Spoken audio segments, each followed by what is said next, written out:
একটা মেয়ে যখন শ্বশুর বাড়িতে যায় তো আজকালকার দিনে সেই সেম ভালোবাসাটা হয়তো পায় যেটা বাপের বাড়িতে পেয়ে এসছে, বাট এই নামগুলোতে তাকে আর কেউ ডাকে না। আর literally getting goosebumps, but actually কি হয় এই নামগুলোতে তাকে শুধু তার বাপের বাড়ির লোকেরাই ভালোবেসে ডাকে, কারণ এই ডাকগুলোই তাদের প্রথম এসেছিল, এগুলোই আমরা শুনে শুনে অভ্যস্ত হ্যাঁ, ছোট্ট থেকে। এগুলো তারা প্রথম এসেছিল আমাকে দেখে তারা ডেকেছিল।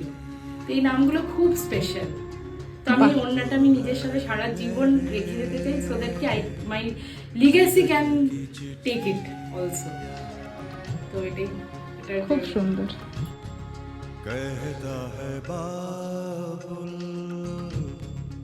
ओ मेरी बेटी